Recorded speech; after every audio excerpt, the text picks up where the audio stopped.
weeks where the smallest thing just sets you off and you just don't want to do anything. You don't want to do work. You don't want to be productive. That was me last week. So I did not record anything because I just I wasn't in the mood. I wasn't feeling inspired, and I just didn't know what I was going to do.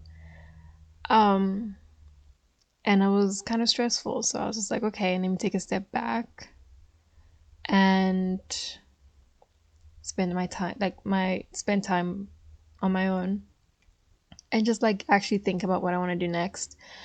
So yeah, I don't know why I'm explaining why I took a break, as if anyone cares, but I thought I just might say something. I don't know. Hello. I hope you had a better week last week. I hope you have a good week. Had a good week, seeing how this is gonna go up on Saturday, and had a better last week. Better than mine.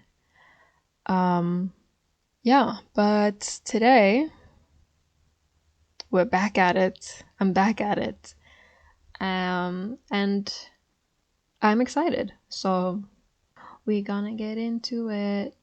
But yeah, no, today we're just gonna do a recap / my thoughts and opinions on Queen's Gambit. I'm gonna do this like episode 1 and 2 today. In this episode, and then 3 and 4 in the next one, and then 5 and 6 and 7 maybe if I get lucky and if I actually watch those 3 in a row for the third episode. But yeah, no, today so far it's a miniseries on Netflix, as I mentioned, and it's like top 10. I don't know if it's a true story. I know it's based on a novel.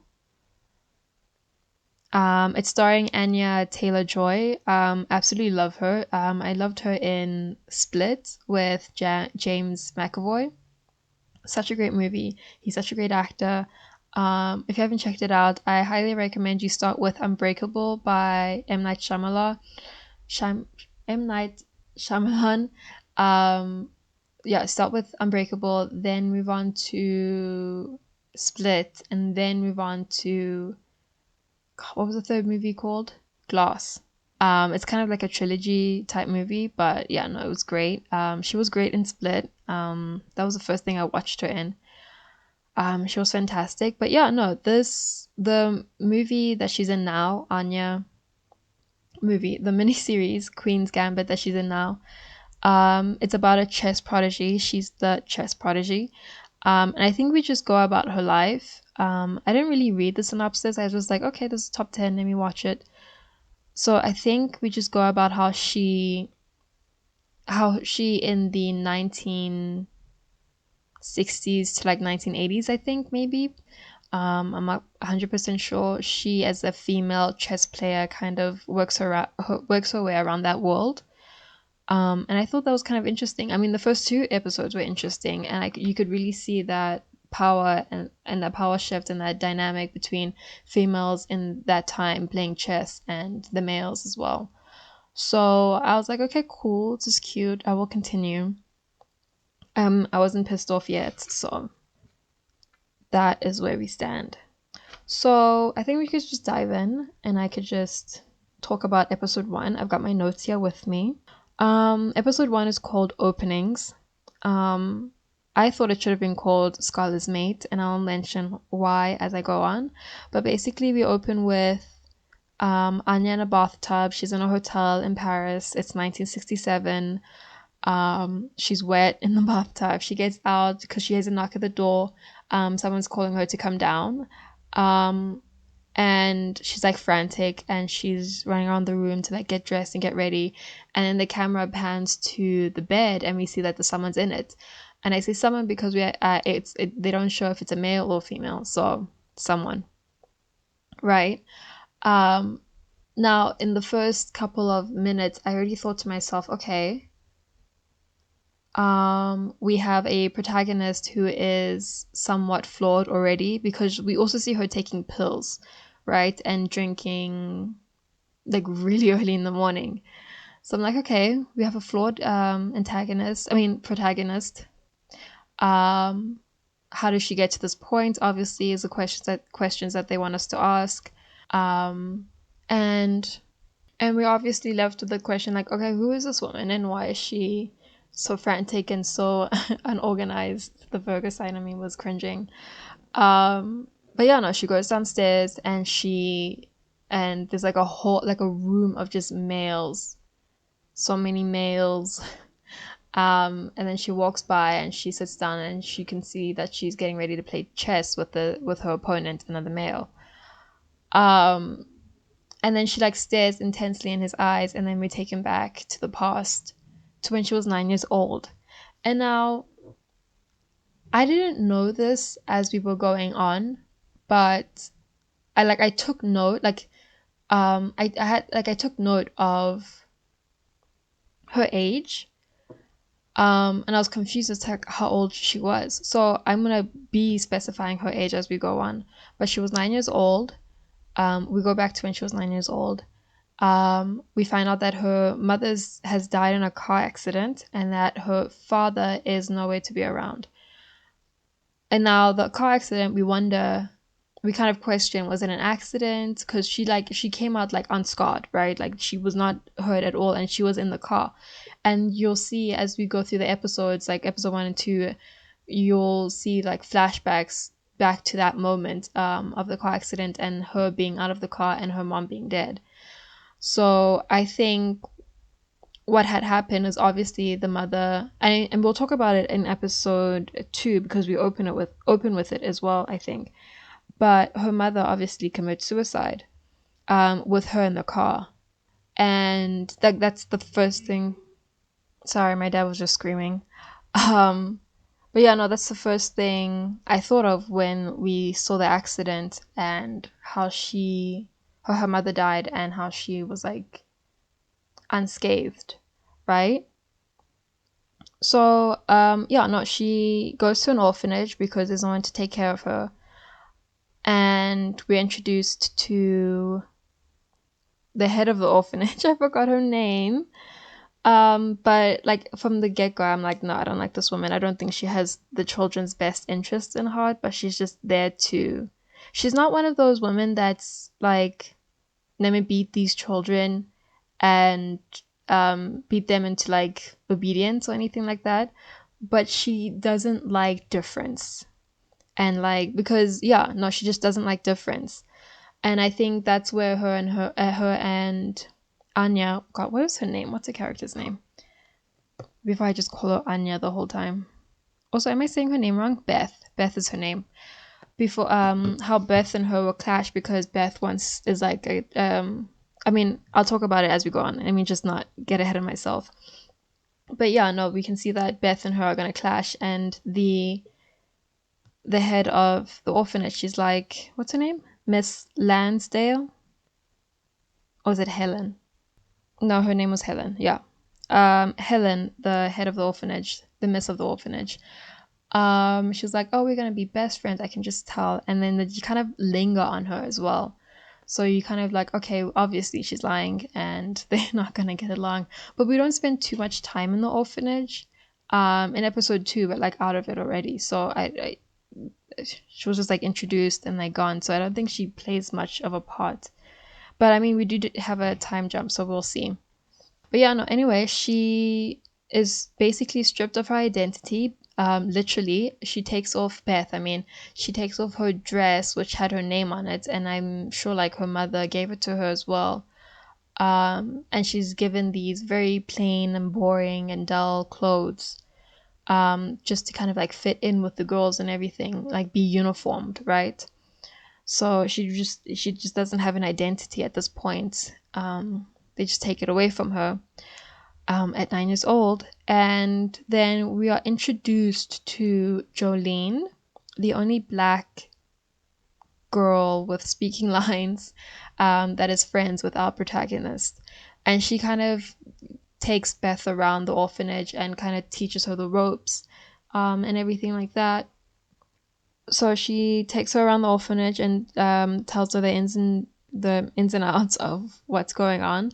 And then we get to, I think it's the cafeteria or just like the medical room probably, where the children, every single girl in the orphanage is given pills, an orange one and a turquoise blue type pill, right?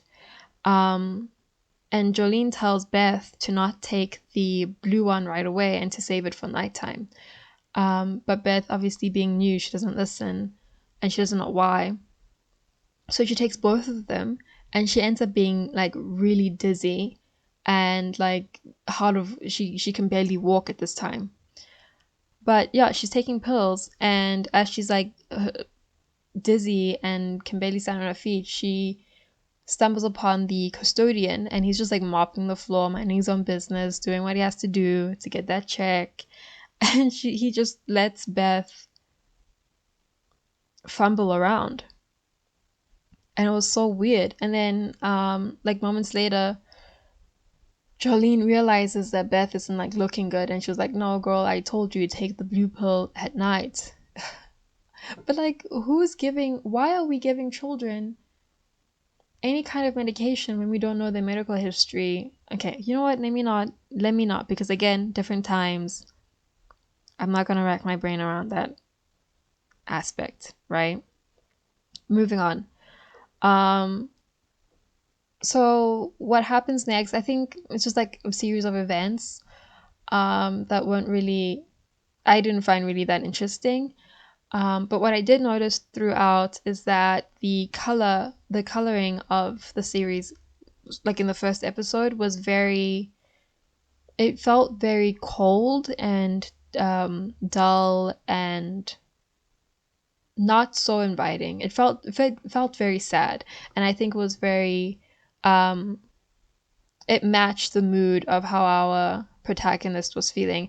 And I say it matched her mood because I might be wrong and it might change as we continue on, but right now, from the two episodes, I feel that we really see everything from her perspective. Like, we don't follow any other character. We see Beth moving into the orphanage. We see Beth taking the pills. We don't see the other girls taking the pills.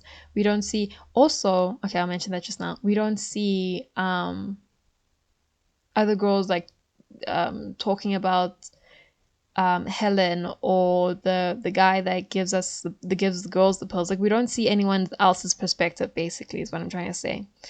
Um so yeah, what I want to mention is with Jolene, I think maybe I should mention it at the end.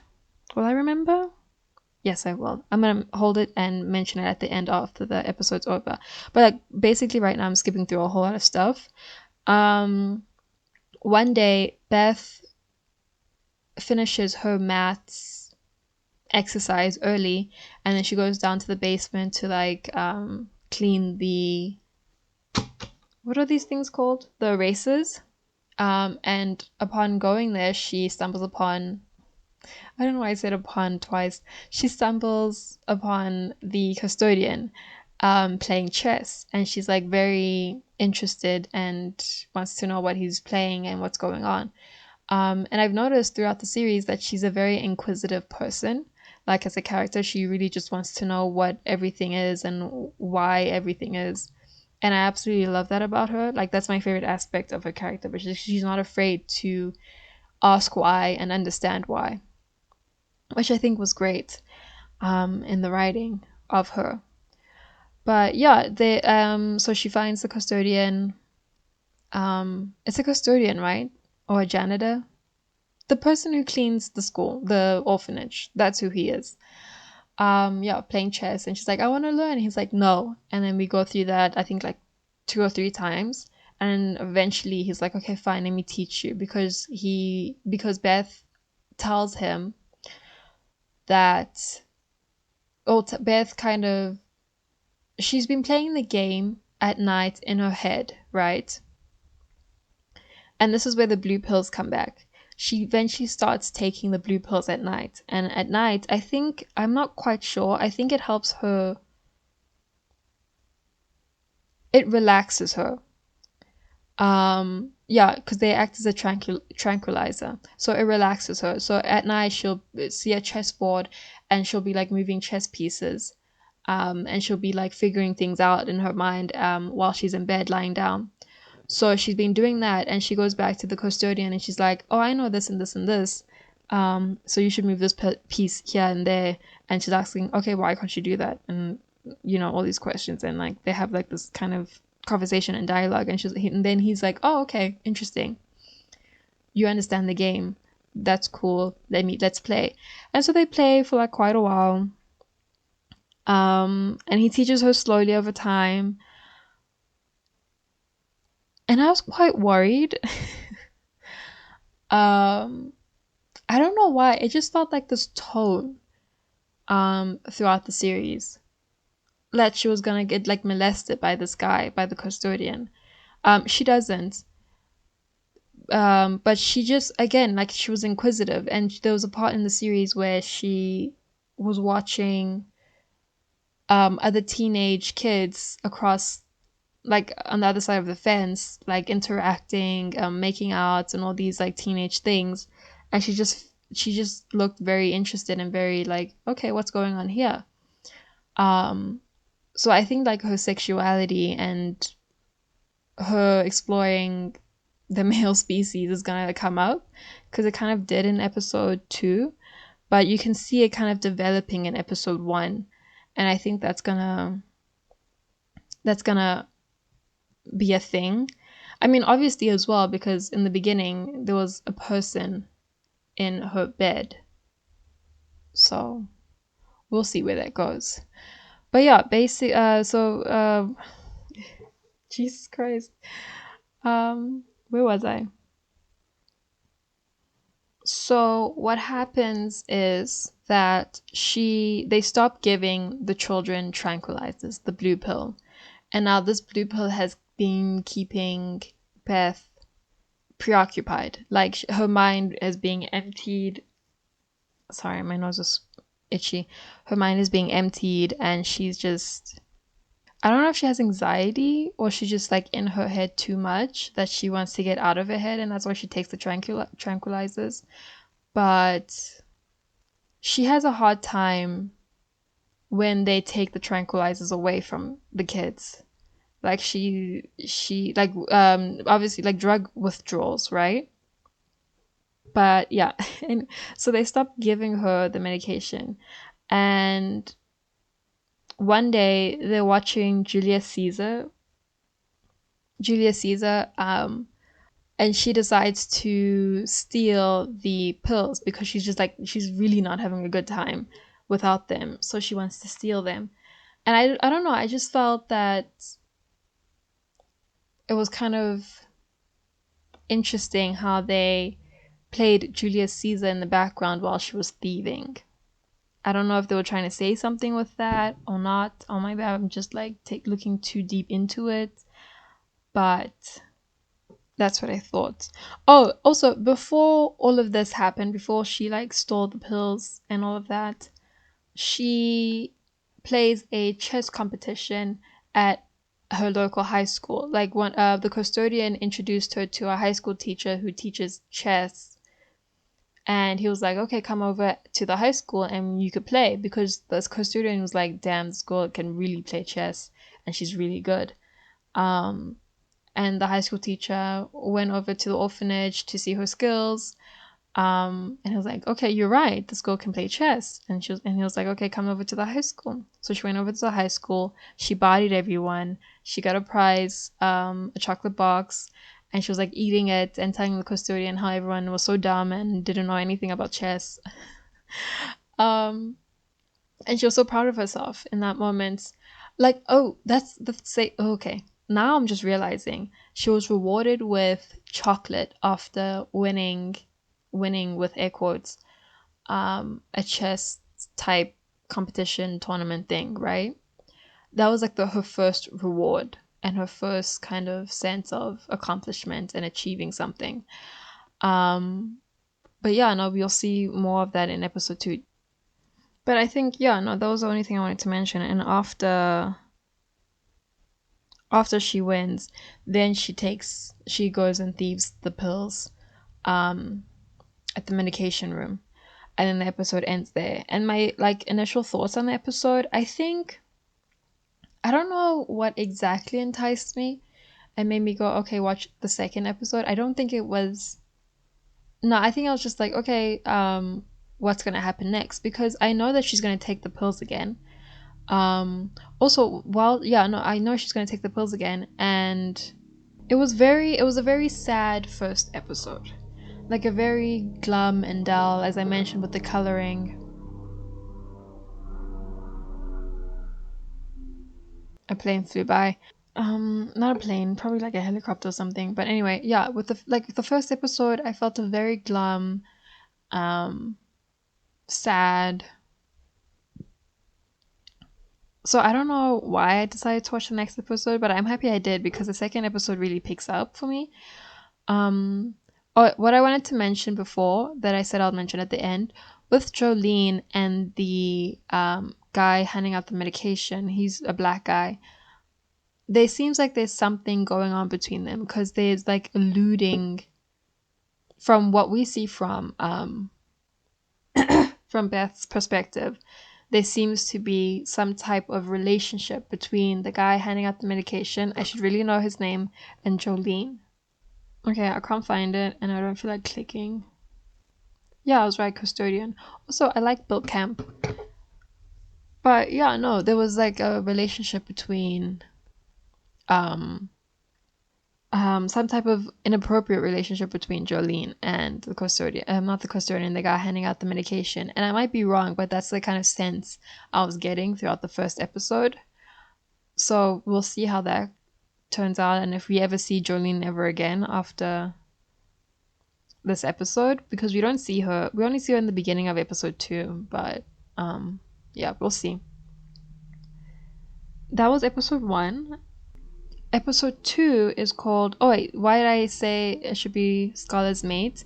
Because that's the first, I think, opening that she learns from the custodian when she was playing chess. And I don't know, I just felt like a nice introduction. I mean, openings is also great because like openings, hello, welcome, opening our doors and opening our story to you, come in.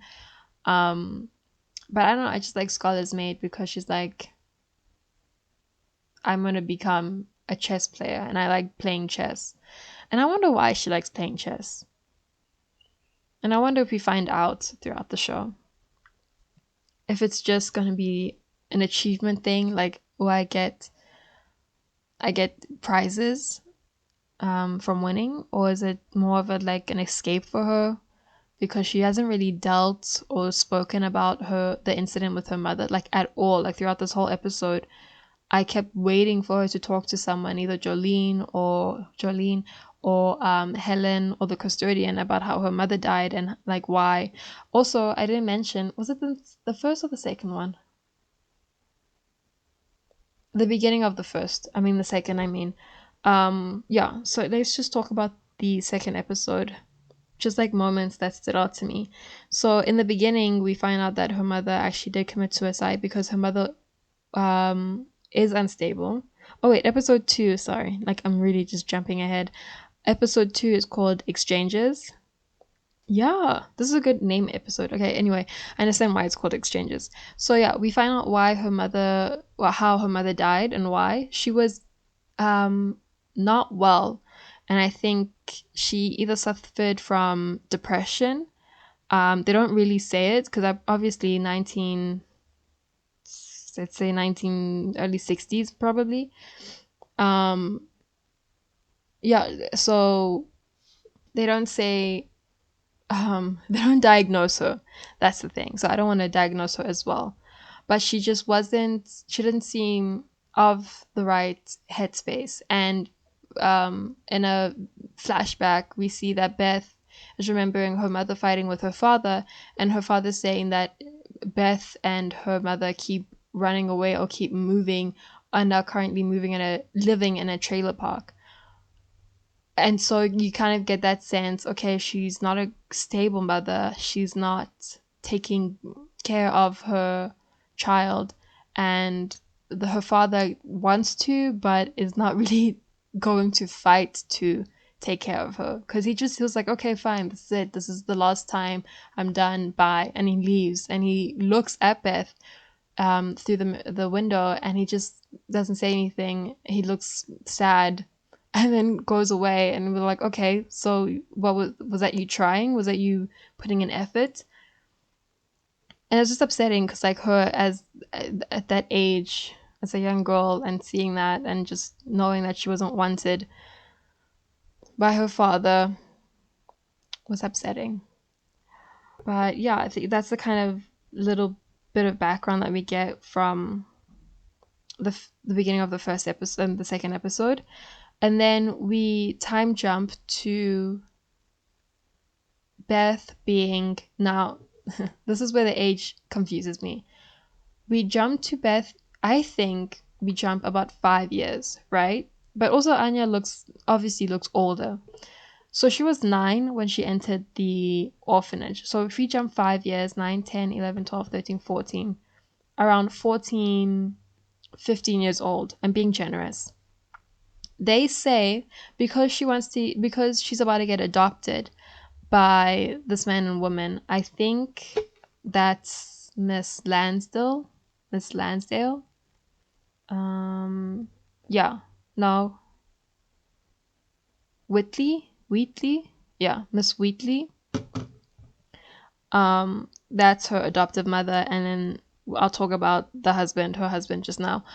But yeah, she gets adopted. She's like in this type of interview with them, and they ask what's her age, and Helen lies and says that she's 13, and I'm like, does this girl look 13 years old? Um, and oh, did she say she was 16? Did she want to say she was 16? I think she did. Yeah, they lie and say that she's 13, and Beth wanted to say that she's actually like 16. Obviously people wanna, I mean, not obviously like, good on you, but like it's awful because there are children out there that actually need to be adopted, that are older, but they obviously die about her age to be more appealing to them, so that she gets adopted. She gets adopted. She leaves Jolene. I'm also upset that they leave Jolene because Jolene's just left. Not that we had enough time to bond with Jolene anyway, but only black girl representation. So they leave, and Miss Wheatley's husband is not excited at all to have her in the house. I think he refers to her as a companion, like someone to keep Mrs. Wheatley busy, and entertained, like a goddamn dog. Like men equal trash. So yeah, he's just awful, and he's never home. He's always traveling, and he's just not. And you see the cycle of this man not wanting Beth again. Her father didn't want her, and now her adoptive father doesn't want her. So now she's in high school. She's going to a public high school with like other children and everyone's like staring at her and making fun of her because she doesn't have the latest clothing. And she doesn't care. I mean, obviously she cares, but you see that she shows the other kids that she doesn't care, and I like that about her. She's not, she has one thing on her mind, and that is chess. The first person that she interacts with, and actually like talks to, she asks, is there a chess club at the school? And they're like, no. And she's like, okay, cool. She doesn't say much to other children and everything like that. What else stood out to me that wasn't? Oh, the coloring also starts to like become brighter. I don't know if it's gonna be a whole thing of like that's what I noticed as well. I don't know if it's gonna be a whole thing of where it changes as we continue the show with her moods, but yeah, no, it becomes brighter. At this point, we assume that she stopped taking the tranquilizers. Yeah. Like I said in the beginning, she was very inquisitive. She's like asking a lot of questions. And then one day when her like yeah, just stuff happens in between. Yeah, stuff happens in between. She goes shopping. She wants to buy a chess set. Mrs. Wheatley is like, no, some other time. She's like, ugh, okay, whatever. She Mrs. Wheatley and her husband's relationship is not doing well. We also find that Mrs. Wheatley is an alcoholic and she just drinks all the time.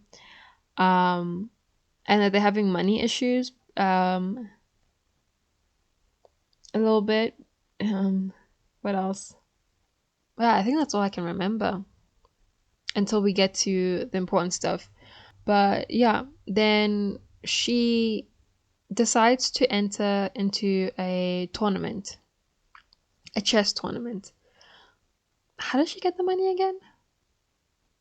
Or was it free? Oh, right. She asked the custodian to send her money to enter a chess tournament. She does because there's a cash prize at the end for the second and first place winner.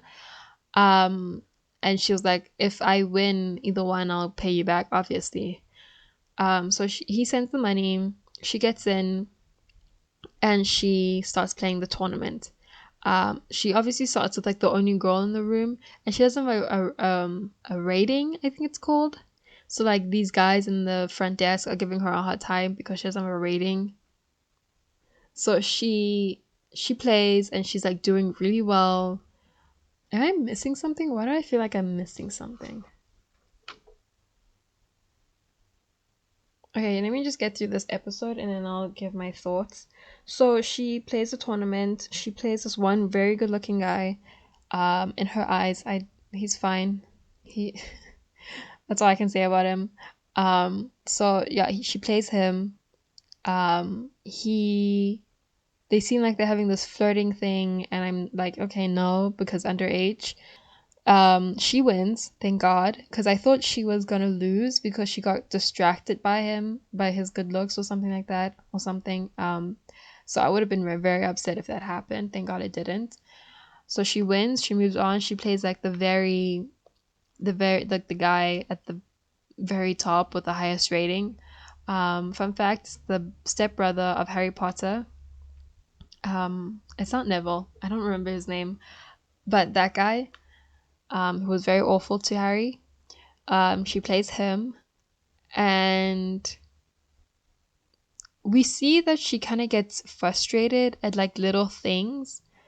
She also did it in another match where this guy was kind of like doing something very distracting or very annoying, like little um,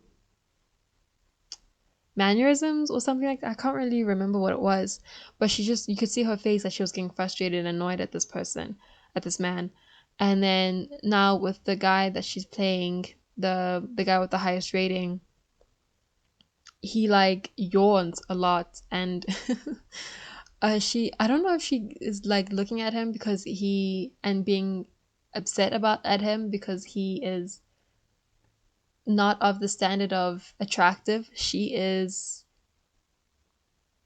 looking at, or at the fact that he is yawning and has terrible teeth and is just taking his sweet time. I mean, also, yeah, no, he also came late. Not late, but he like had a stopwatch on and he didn't really start the game until he felt like he was ready to start the game. Again, males. So that might have also played a factor into her annoyance and frustration at him. But thank God that she won. I'll get to it. I'll get to it. I'll get to it. Yeah, no, she wins against him and she wins money. And when she wins the money, she takes it back to Mrs. Wheatley, her adoptive mother, and she realizes that this is like profitable. Like she could just do this. Mrs. Wheatley and Beth could just both go around the country playing chess tournaments and winning prizes. Because apparently there's like prizes of like $500 when you win a chess tournament. I mean, like that's insane. But anyway, it's a sport.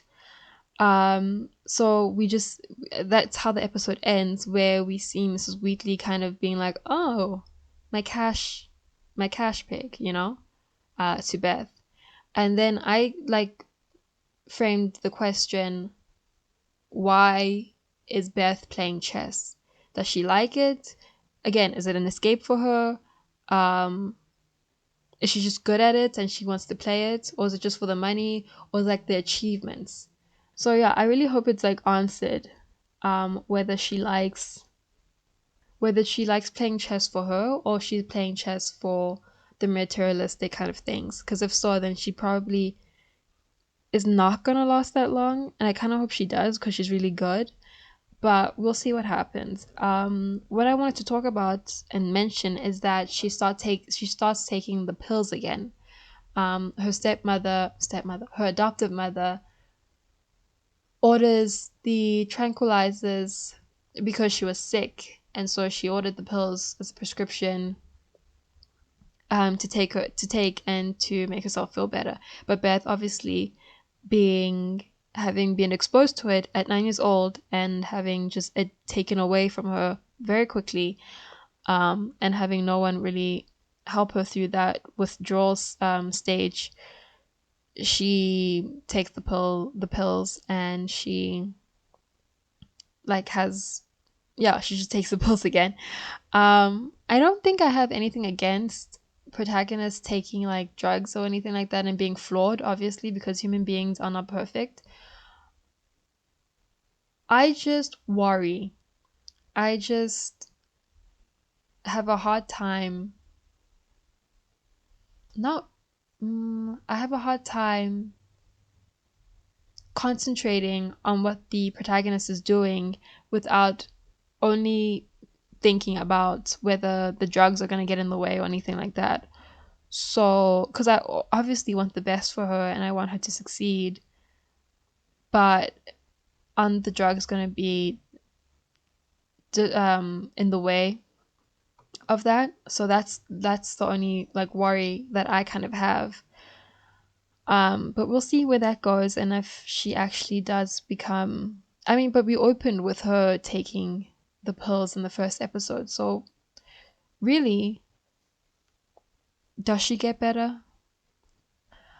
Obviously not, because as we go along, it just gets to more of a mess. But I don't know, we might jump to 1967 in the third episode, so we'll see. I mean, not likely, probably the fifth one. And we'll just have like filler interactions in episode 3 and 4. But what else did I want to mention? Oh, while she was playing the very good looking guy, this is where the age thing comes again and just frustrates me. So they're playing and he asks her how old she is and she doesn't say. She like lies and she's like, I'm 36.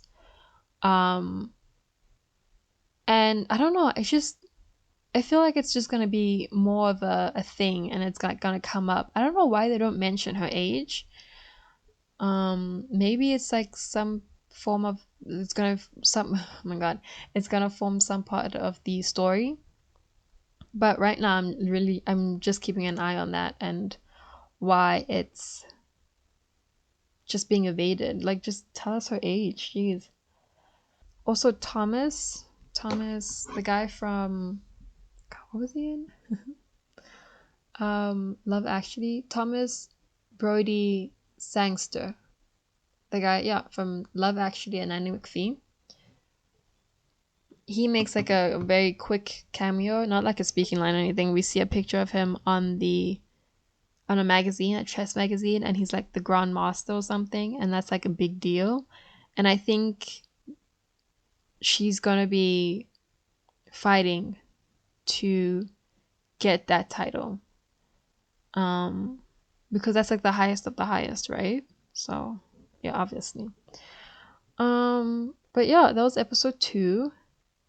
Right, she's gonna be like a show mom. Anyway, yeah, no, her adoptive mother is gonna be like a show mom, and take advantage of her at some point, obviously. But I'm looking forward to episode 3 and 4. Um, I don't know if this was like cohesive and understandable. Hopefully it was, but I enjoyed talking about it and like kind of like dissecting it. I don't know if I went as in depth of it as I wanted to, but I talked about what I wanted to talk about. Also, it was like 2 episodes, so we really don't know what's going to happen going forward. And maybe as we do go forward, I will make more of an in-depth analysis of the show. But so far, I like it. I might rate the whole show together at the end, but my predictions, right?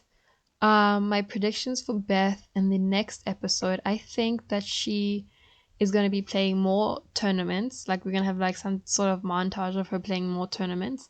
And there's going to be like one tournament that she doesn't take her pills for, because obviously she takes her pills before a tournament just to like clear her head probably. And I think that she is not going to have that option to take her pills, and then she's gonna lose, and it's gonna be very heartbreaking for her.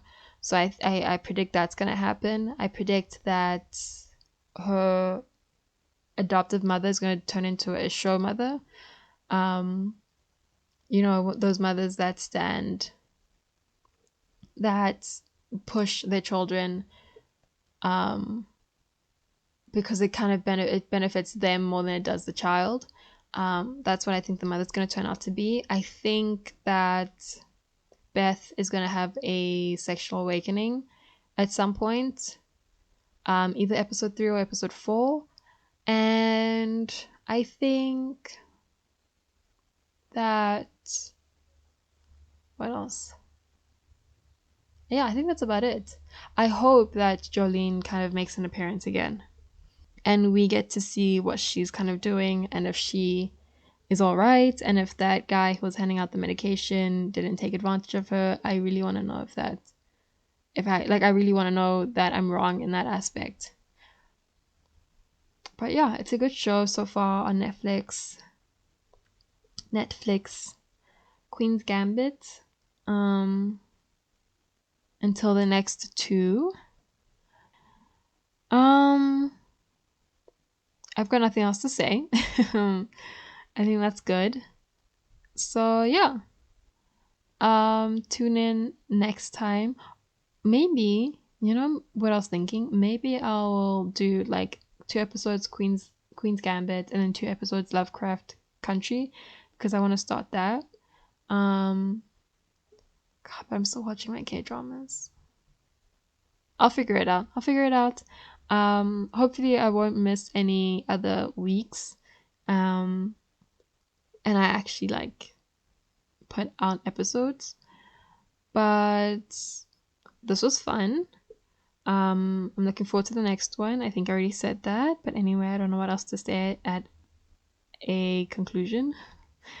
Maybe have an introduction and we have a conclusion. Anyway, I'm gonna go now. Bye. I'll see you next.